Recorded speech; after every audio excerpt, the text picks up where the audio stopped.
यानंतर बातमी नागपूरमधून महापालिका निवडणुकांआधी नागपूरमध्ये मेट्रो धावावी यासाठी सरकारने शहरातला छत्रपती उड्डाणपूल पाडण्याचा निर्णय घेतलाय।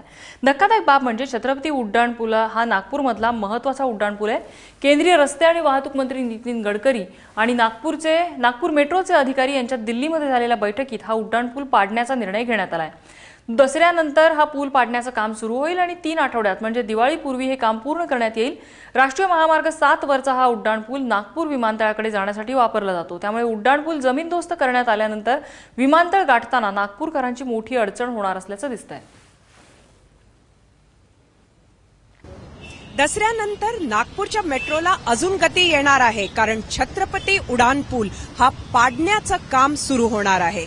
3 आठवड्यामध्ये हा जो छत्रपती उड्डाणपूल आहे हा पाडला जाईल दसऱ्यानंतर आणि दिवाळीच्या आत।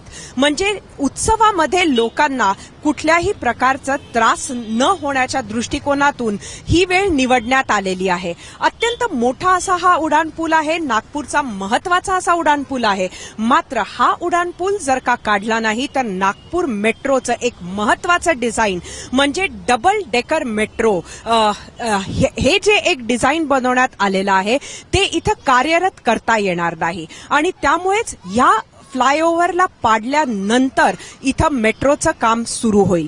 इथं लोकांची सुरक्षितता राहावी त्यामुळे दोन्ही बाजूनी बॅरिकेड्स करण्यात येणार आहे आणि 3 आठवड्याचा जो हा संपूर्ण कालावधी बनवण्यात आलेला आहे ज्यामध्ये हा फ्लायओव्हर पाडला जाईल त्या 3 आठवड्याच्या कालावधीच्या आधी सुद्धा हे काम संपू शकतं का यासाठी सध्या मेट्रोचे जे अधिकारी आहेत ते अजून जास्त मशिनरी लावता येईल का याचा तपास सुद्धा करतात आहेत।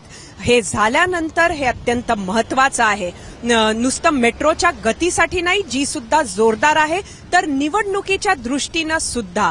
कारण नितीन गडकरी यांनी जो एक टार्गेट या मेट्रोच्या अधिकाऱ्यांना दिलेला आहे ते हे आहे की कॉर्पोरेशनच्या निवडणुकीच्या आधी मेट्रोचा ट्रायल रन हे झालंच पाहिजे आणि त्या दिशेनं नागपूरच्या मेट्रोनी हा वेग घेतला आहे।